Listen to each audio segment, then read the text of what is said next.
This is the 2021 Ferrari SF90 Stradale, and it is the craziest Ferrari you can get right now. Here are some numbers: 1,000 horsepower, 0 to 60 in 2.5 seconds, and a price tag of just under $700,000. And today, I'm going to review it. Before I get started, be sure to check out Cars and Bids, which is my enthusiast car auction website for cool cars from the modern era. We've had some great sales recently on Cars and Bids, including this Audi RS5, which sold for over $30,000 with V8 power, this Ferrari F430, which sold for $86,000, beautiful car, and this Alfa Romeo Giulia Quadrifoglio, which sold for just over $43,000. If you're looking to sell your cool car from the modern era, Cars and Bids is the place to do it. You'll get tons of interest in your awesome car. And if you're looking to buy a cool car from the modern era, check out Cars and Bids. We have daily auctions with amazing variety only at carsandbids.com. I've borrowed this SF90 from David Lee, who's a noted Ferrari collector here in Southern California, who now has a YouTube channel called Ferrari Collector David Lee, which you can check out by clicking the link in the description below. And you should check out David's YouTube channel because he has an amazing collection of cars, which also includes an F40, an F50, an Enzo, and many more. So check out David Lee's YouTube channel, Ferrari Collector David Lee, by clicking the link in the description below. So let's talk SF90. This car enters a new segment for Ferrari, putting a car between the 812 Superfast and Ferrari's ultimate supercars like the Enzo, the LaFerrari, the F50, frankly, all of the cars behind me. On paper, the SF90 has supercar performance to match or exceed all of Ferrari's ultimate cars, but there's one big difference. This won't be limited production like the Enzo and the LaFerrari and the other ultimate supercars have been. But it's still amazing. Technically, this car is called the SF90 Stradale. 90 stands for 90 years of Ferrari's racing team. This car features a twin-turbo hybrid V8 with 1,000 horsepower, or just under, 0 to 60, 2.5 seconds, and a more expensive convertible version of this is on the way, although this is expensive enough with a sticker price of over $650,000. And today, I'm going to review it. First, I'm going to take you on a thorough tour of the SF90 Stradale and show you all of its interesting quirks and features. Then I'll get it out on the road and drive it, and then I'll give it a DougScore.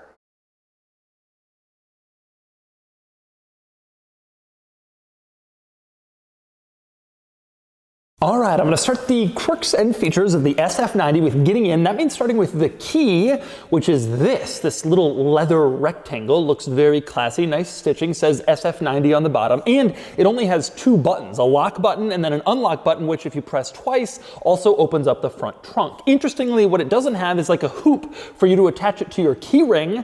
You're supposed to keep your Ferrari keys separate and cherish them, apparently. But anyway, next we move into the SF90, and to do that, you put your hand into this little panel here on the door, and then push down, and that pops open the door electronically. The door releases are electronic rather than mechanical like in most other cars. And when you climb inside, the first thing you notice on the door panel is a little button with like a car and a door open on it. That button pops the door open electronically from the inside. So you press that, and the door pops open, and then you push it open the rest of the way. You don't have like a mechanical door release in this car like so many others. And next up, also on the door panel, below the door opener button, you have three other interesting items. The one on the left is the front trunk button. You press that, and obviously the front trunk pops open, and you can put luggage in there, pretty simple. The other two are more interesting. One has a little plug on it, and the other has a fuel pump. If you press the fuel pump one, obviously that opens the fuel door, which is in back of the car on the passenger side. If you press the plug, that opens a similar fuel door, except on the driver's side.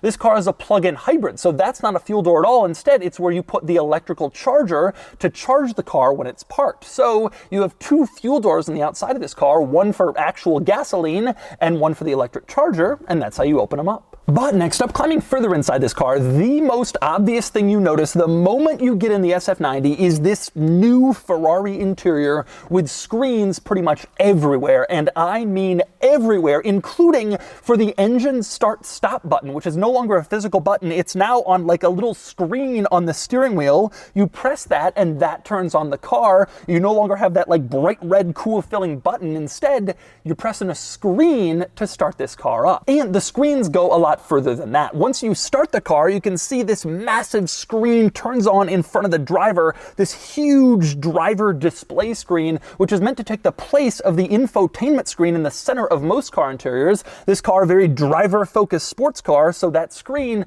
is pretty much just for the driver. I will cover that more in a second, but you can tell screens are going to be everywhere in here. And indeed, they really are. For some other good screen examples, go back to the steering wheel. This little dial you use to change the drive mode actually changes it on a screen. You can see the lighted up different drive modes it's going to are all on a screen. And over on the left side, you also have some other drive modes you can change to, again on a screen. Right now, it is only showing the one drive mode I'm actually in, but if you tap this area, it lights up your other drive mode possibilities. You select a different drive mode, and then that's selected, it lights up, and then the other ones fade away, which I have to say is a pretty cool touch. Not so sure about all these screens, but I do like some of the ways that Ferrari was able to integrate them, including that one. Next up, another screen control on the steering wheel that I absolutely love, that would be the climate controls. You tap this little snowflake screen item on the steering wheel, and it pulls up your climate controls, or at least a few of them, in your driver information screen, and then you can adjust from there. I love having climate controls on the steering wheel, so you don't have to take your hand off the wheel and figure out how to adjust them, whatever. It's a brilliant feature I wish more cars would have. The SF90 has it. Now, less surprising, there are also a few other controls on the steering wheel that you might expect on here if you've seen any other Ferrari models or seen my videos on other Ferraris. For instance, the turn signals are on the steering wheel, not in a screen, but these little buttons you can press. You also have the windshield wipers down in the bottom right corner of the steering wheel. You can adjust them, turn them on here, and you have your headlights on the left corner of the steering wheel, and you can turn them on the wheel as well. All that stuff is on the steering wheel, so it's within easy reach of the driver, and some of it has now moved to screens, which is certainly interesting. But the crazy amount of screens in this car certainly doesn't stop with the steering wheel. Next up, we move on to the climate controls in the center, which are on this tiny little climate control screen. You don't have physical dials or buttons to adjust the climate control. You have this screen. You can see fan speed over on the left and right. Tap on the right to make the fan speed go higher, make the fans flow faster, or tap on the left to turn down the fan speed. No dial to do that in this car. Same deal with temperature. You can see blue or red, sort of a horizontal line in the center, and you just tap, tap, tap, tap, tap to increase the temperature or tap to lower it. You can also slide your finger down these temperature controls, but it's not very effective. It only goes down maybe 2 degrees at a time instead of 1, and it doesn't always work, so you'll probably be wanting to tap it. But for those of you who would rather have traditional dials like in most climate controls, this car doesn't have it. Instead, you have this tiny climate control screen. And one interesting thing, it doesn't actually tell you any of the changes you're making on this screen. Instead, they all show up in the driver screen in the gauge cluster. So if you change the temperature, you can only see the new temperature in the driver screen. That information isn't clearly shown on the actual climate control display screen itself, which is an unusual decision, but that's how it works. But anyway, next up we move on to the radio, which, no surprise, is a screen. This one's over on the passenger side, about the size of like a smaller single DIN radio like you'd see in cars in the 80s and 90s, and it gives the passenger the ability to control the radio, the stereo, change the channel, the source, the volume, whatever, all on this little screen on the passenger side. But check this out, this isn't just the radio. This screen also offers a lot of other interesting functions. For instance, it's the navigation screen for the passenger. You can go into navigation and then you can see the navigation map showing where you are, except on this very tiny little horizontal passenger screen, but at least it's there. The passenger now has access to navigation, which they didn't in prior Ferrari models where only the driver had that access. Same deal with performance. The passenger can tap on this little performance icon and it pulls up the car's like RPMs and other performance metrics, so the passenger can monitor the driver's driving while the driver drives. Although really the theory on that passenger performance display, I suspect, is so that people on Instagram or YouTube can film high speeds without having to reach all the way over into the gauge cluster, but it is cool to have it there so the passenger passenger can see what's going on their little screen. Now, a lot of this interior might remind you of the new Ferrari Roma, which I recently reviewed and which also had screens basically everywhere in the interior, but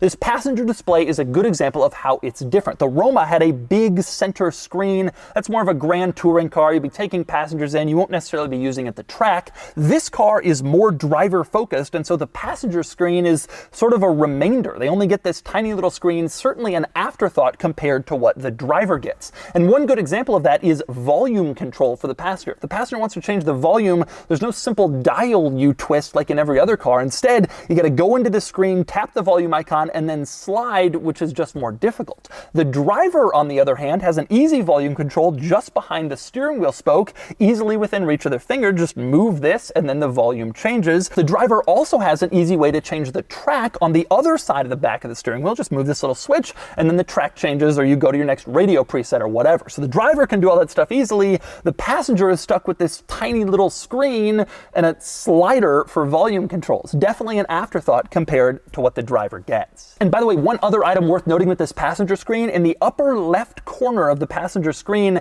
there is a little display showing the current climate control temperature. So when you adjust the climate control temperature, it shows up in the driver display, but it also shows up in this little corner of the passenger display. So at least they get to see that as well, and they don't have to look over in the driver display to see what's going on. But obviously the biggest and most important screen in this interior is that one I mentioned before in the gauge cluster area behind the steering wheel and right in the field of vision of the driver. You can see it's huge and it has a lot of information. So let's go through some of the highlights. For one thing, the driver can press this little home button, which is actually also on a screen on the steering wheel, and then they can pull up like various different settings and things that they can change. This is how you pair a phone, add a navigation destination, all sorts of different things, all done through the steering wheel with the driver. No surprise, since this is an especially driver-focused car. The driver also has this little trackpad looking thing on the right side of the steering wheel, and they can use that to move through the various different screens in this giant screen. So over on the left, you have sort of two smaller screens split in half that show only a little bit of information. And then in the center, you have the tachometer.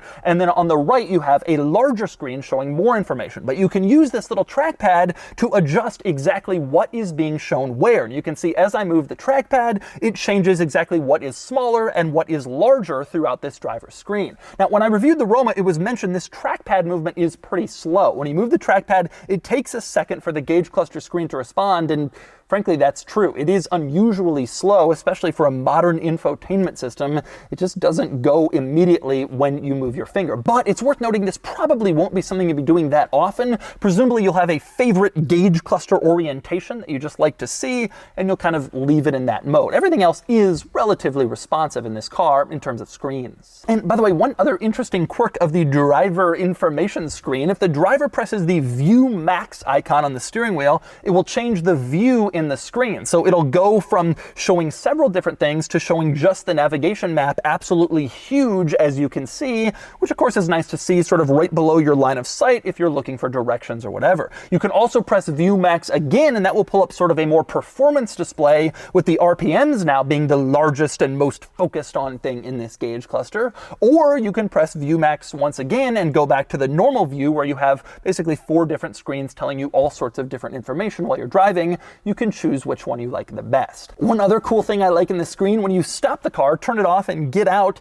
it shows you sort of a summary of your trip, and it also twirls around this image of an SF90, which just looks cool. I love seeing that they're sort of rotating around on the screen, and it also tells you like how many miles you drove, how many were on electric power, hybrid power, whatever. That's sort of shown every time you get out of the car, which is a nice little touch from this screen. By the way, one other driver screen item worth noting, on the bottom left of the screen, you can see the gauges showing your current fuel level and your current charge level. You can see them there, and they also show your current fuel range and your charge range. So you have both of those items handy no matter which view you have the screen on.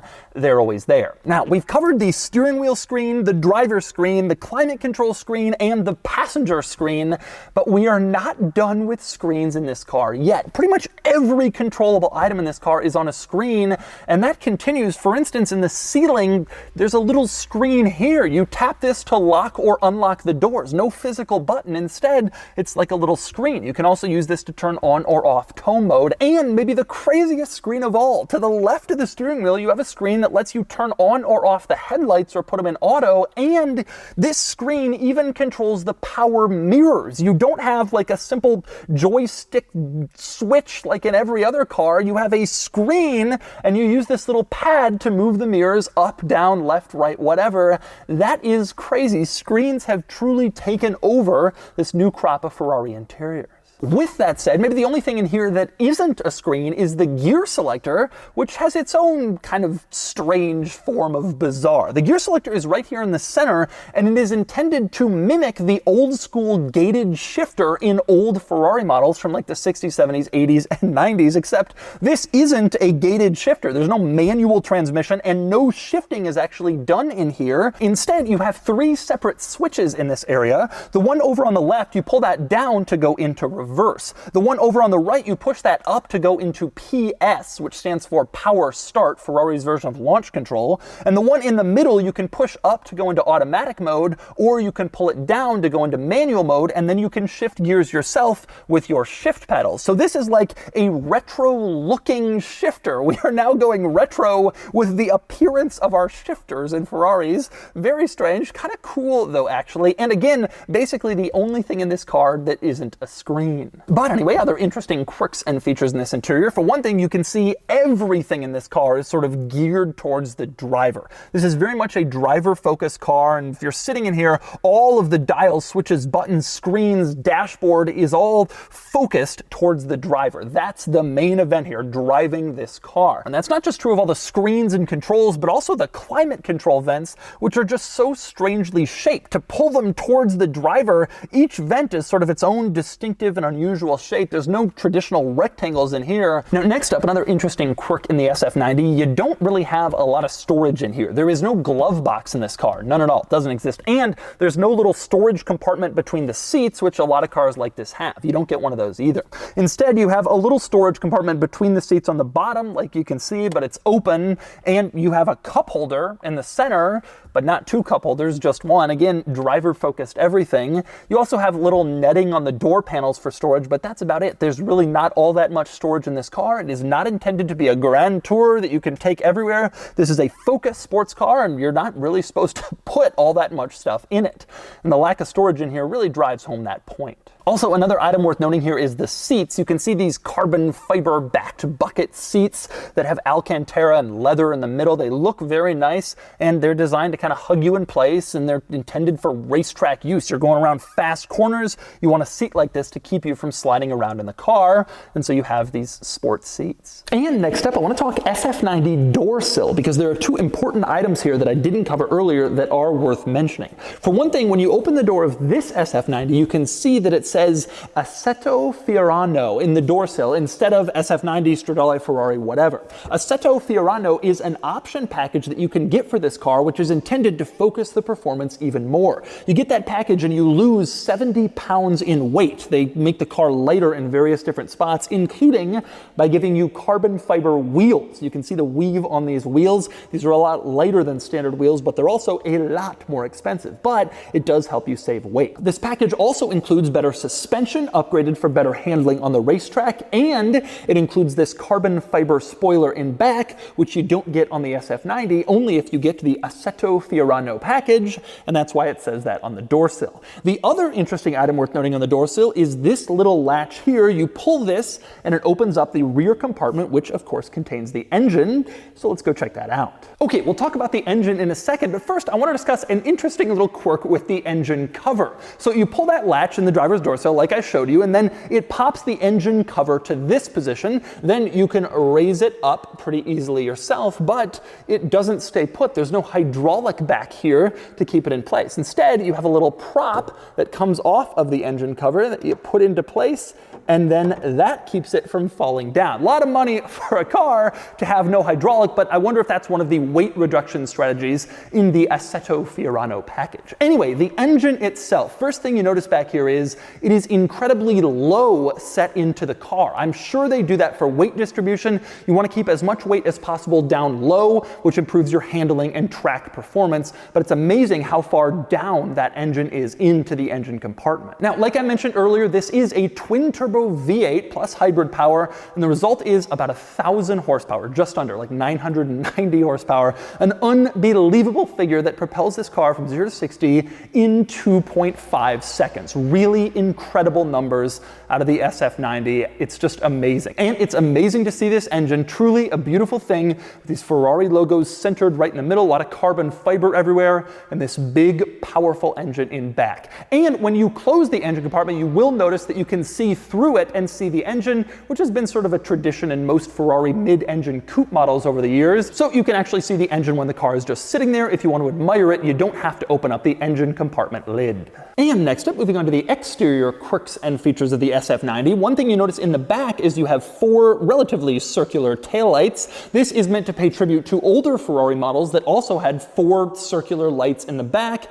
And once again, on the SF90, the turn signal is the outermost one of these lights. You put that on, and only the outermost light blinks as your turn signal. This, again, is how old Ferraris used to do it. You can see with the 288 GTO, 4 lights in back, and the outermost one is the turn signal, just like here on the SF90. So a little heritage back here. But the rest of this rear end has very little to do with heritage and a lot to do with insanity, because it is incredibly imposing and intimidating. This huge carbon fiber spoiler on the top, you have the exhaust right here in the middle, and then this massive diffuser going across the whole bottom. This is a very serious rear end. A lot of people have said the SF90's design looks a little too much like the F8, Ferrari's lesser expensive sort of entry-level mid-engine supercar, but from the back, these are very, very different cars. This one certainly looks a lot more aggressive and bold when you see it from behind. Now, the drawback to the rear end is there's so much stuff back here, the spoiler, the exhaust, the diffuser, the window into the engine, that you don't actually have a lot of space for a rear window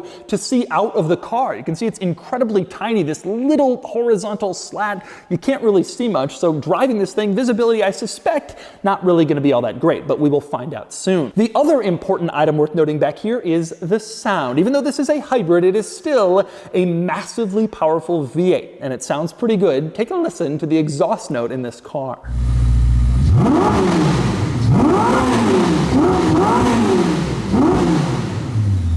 And next up, we move around to the front of the SF90, and this is the angle that has caused some controversy regarding the design of this car. A lot of people don't like sort of the way the front end comes to a point. They don't like that it looks a lot like the F8 up here, or they just don't like this sort of gaping hole in the front going across the entire front end of the car. Personally, I actually like it, and I like the entire SF90's look. I think this is a beautiful car, although I will say I do agree it's not quite distinctive enough compared to like the F8 or the 488. This is supposed to be a really high-level, very special Ferrari, and it's not necessarily designed to look as distinctive as it could be. Like the Enzo was, the F50, the F40, all had such a distinctive look. The SF90, not quite as much. But I think the design is beautiful, maybe not quite as special enough or as daring enough as it could be if I was going to make a complaint. Now, one interesting item up here is with the headlights, and specifically the running lights. You can see these 3 white lines in the side of the car and the side of the headlights. Those are your running lights. When you put on the turn signal, they disappear and they're replaced by 3 orange lines that are the turn signal. And then it sort of alternates between the white running lights and the orange turn signal while the turn signal is on. Kind of an odd and very distinctive thing in the SF90. But anyway, next up, I want to move on to the trunk. Press the little button on the key fob to pop it open, and then it pops. You still have to do a little latch here so that it won't fly up while you're driving. You get into the trunk, and the first thing you notice is it's not really all that big. It's a fairly small trunk in here, again, in keeping with the fact that this is not a touring car. It's supposed to be a true sports car. You drive fast. You're not really looking to store a lot of luggage in here. The other thing you notice right away is that there's a little plaque in the back of the storage area that gives you all of the options that you've chosen for this car, and it is always interesting to peruse that and see what Ferrari is charging extra for these days. My very favorite one would be Racing Seat Lifter, which sounds like a really cool feature for a racing car, except actually it's this little switch. You push it and the seat goes up. You push it the other way and the seat goes down. A lot of companies would just call that a power seat, but Ferrari calls it a racing seat lifter, and I'm sure they charge a ton of money for it as well. Now, the best part in this front trunk area is definitely the area behind the trunk where you can see a little glass window and then some hybrid components, sort of meant to mimic what cars look like when they show you the engine under the glass in the back. So you can see the engine in back, or you can open this and see some wires in front, reminding you that this is a hybrid. Kind of an odd thing, but it's there. Now, right below that, you can see the letters RAC-E printed there, which Ferrari claims stands for Rotation Axis Control with Electric, which has something to do with their hybrid system they're trying to brag about. But really, Ferrari just came up with a few letters to make the acronym RACE, which is also Ferrari's stock symbol, and I'm sure they just thought that would be cool, and they figured, how do we get race to mean something in this car? And so rotation, axis control with electric, and then it says race right here under the hybrid wire viewing window. Definitely a strange thing up here. Also strange in the front, you have this little case, a little zippered pouch that says SF90 Stradale on it. You can pop this open, and it is your toolkit. Comes with gloves and a screwdriver in case you want to try to perform roadside repairs on your $700,000 ultra complicated hybrid supercar should you break down. I think you'll need more than this little toolkit, but Ferrari has always included a toolkit in their cars, so I think they keep doing it just for heritage's sake. Okay, so those are the quirks and features of the SF90. I'm about to drive it, but first I want to talk to David Lee, this car's owner, and kind of discuss this car a little bit. First off, thank you for letting me come and review this car. One interesting question I have for you. We're surrounded here by some of the great, some vintage, but like the great Ferrari models. This car, which are often analog. This car is a lot more high tech. Right. Yes. What are your thoughts on that? Is that a problem? Do you feel weird driving it compared to these? Right. Well, it is such a big departure. Like, to me, it's really a new car. I guess if I only had one Ferrari, I'd be kind of mad, like, I can't have the analog like it used to. Right. But because I have many models, I can experience the analog and the very manual compared to the supercars, and then all the way to the present. I can experience it all. So I do appreciate that Ferrari's attempt to bring it to the future and bring it to kind of how to pass the performance level that they've already achieved. Right. Interesting. So you think because you're able to kind of get in the vintage cars, whatever, you can also appreciate this because you have sort of the opportunity to do it all. Right. What are your thoughts on, you've got all of the famous Ferrari Ultimate Supercars, the big five. What are your thoughts on where this fits in? Obviously, it's a little bit different. It's not as limited production as those cars. Do you see it as one of these, as the next logical one, or not as much, or what? Well, I think that Ferrari hasn't positioned this as the next one, so it's not the sixth one. But this one really, I mean, if Ferrari didn't say anything, I really think they deserve to be in that line. Right. It's just an incredible car. And from a performance perspective, when you look at the numbers, the power and all that. Yeah, exactly. And being that it's also the new generation, because the LaFerrari, even though it's a hybrid, doesn't work so much as hybrid. You'll see when you drive it. This one really drives as a hybrid situation. So the drive is really, like, you can tell it's an advancement of the hybrid technology with Ferrari. It's also interesting what they say, even though it's not a limited edition, this one and the Spider that I'm going to get, but they are getting very few numbers of them. Right. So it's an expensive car. There's not that many people buying it. Certainly. Are you worried long term about the hybrid components and servicing and keeping them and they stay reliable? Is that a fear? Well, I because with the LaFerrari, I'm already have gone through that whole process. Right. And so far, there was some things that need to be fixed and repaired, but still not something crazy. I hadn't replaced the big battery, which costs a lot of money, so I'm glad that if I did, I would have a different view about that. But so far, it's been okay, and so I think that, I don't know, I'm just kind of going with it. Right. Let's talk about YouTube for a second. Okay. You are starting a YouTube channel. You have started a YouTube channel. What kind of stuff are you going to cover? What is going to be a subject? There's a lot of great YouTube channels out there, and a lot of great people that are hosting it like you for your channel, which is great. And I love what you're doing because you just give all the detail. I have a lot of friends who said, how do I really work the car they have? Well, I'll just go to Doug's video, because then you'll get into the details of how to use it. And so somebody needs to teach us, because sometimes right, there's a lot of cars, it's hard to know everything. Yeah. But the thing is, what I'm trying to give out that is different, because everybody's giving out really great information, is maybe an owner's perspective. Right. You know, somebody that is very invested and loyal to the Ferrari brand, that have all the models from 1960 to the present. I feel that perhaps my perspective will be different than others, because of having driven and owned the other models to compare with the one that I am, let's say, talking about. Well, I appreciate that too, because there's not a lot of people on YouTube occasionally drive cars like this and cars like these, but there's not many people who actually have them. It's one thing, you know, a lot of people have McLarens and that kind of thing. Even the newer Ferraris, it's like kind of common. But these are some very, very special cars. Thank you. I look forward to your content. Well, I hope your guys, your fans and your followers will go ahead and give us, come over to Ferrari Collector David Lee channel to give us a subscribe, because I think they're going to see some really good stuff. Yeah, well, I'm excired for that. Is it time? Should we go drive this? Yes, I think. Are you nervous? No, you've been good with my other cars. So yeah, I'm always scared every time. All right, let's do it.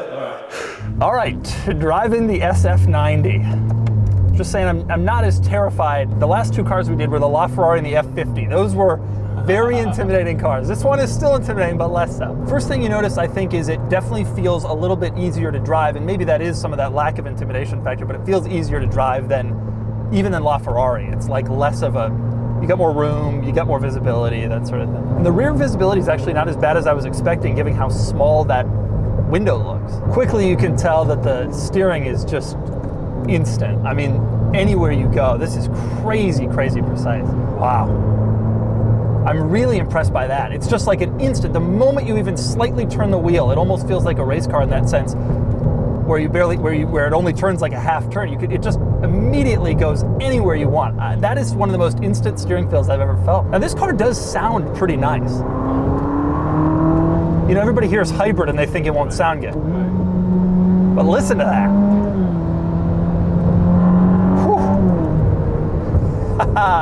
Man, the precision of the steering is unreal. Obviously the handling is good too. It's a mid-engine car, and like you said, the engine's low, batteries are there, you got a lot of weight low in the car. I'm surprised at how reasonable the car is to drive if you want to just kind of drive it. I did not feel that way about F50, and less so about LaFerrari.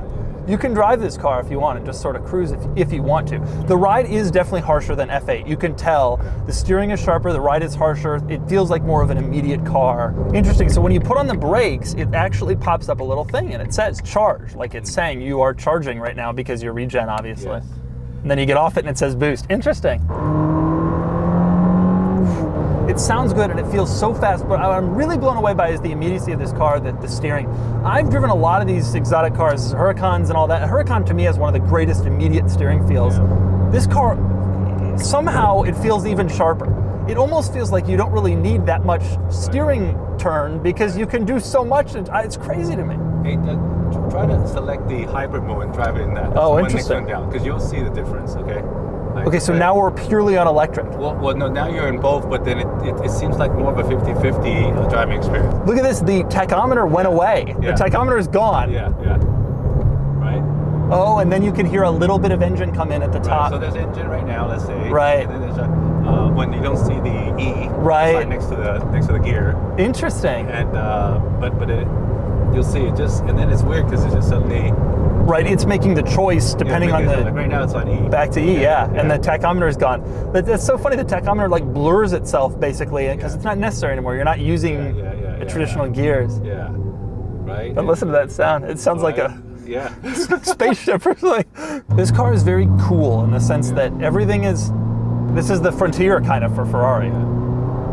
You know, 812 is a cool car, but ultimately they've made front-engine V12 cars for a long time. Yeah. It's a similar formula. Not much is changing. Exactly.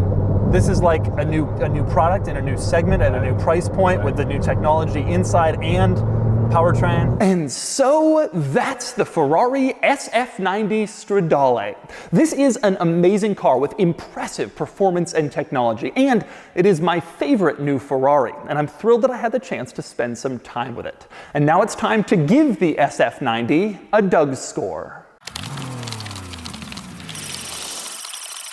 Starting with the weekend categories and styling, I personally love how the SF90 looks. I think it's beautiful and I don't really find any flaws, but there's been backlash from the peanut gallery and that's notable given the price point, so it gets an 8 out of 10. Acceleration, they say it does 0 to 60 in 2.5 seconds, so it gets a 10 out of 10. Handling is amazingly sharp. The car has no roll of any kind. The steering precision is maybe the best I've ever seen. It gets a 10 out of 10. Fun factor is excellent, though just slightly more restrained than a Pista, and it gets a 9 out of 10. Finally, cool factor, and these are very cool. The most special Ferrari you can really get right now, but with some caveats like negative styling opinions and a non-limited production, and it gets a 9 out of 10 for a total weekend score of 46 out of 50.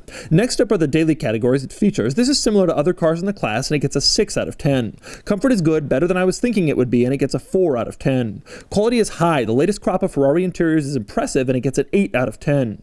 Practicality is normal for a car like this, and it gets a 2 out of 10. Finally, value. This is a totally new segment for Ferrari, so it's hard to guess where values will go, but it's not limited production like a traditional supercar, so I'm assuming it will drop a bit. And it's expensive to buy, and it gets a 6 out of 10 for a total daily score of 26 out of 50.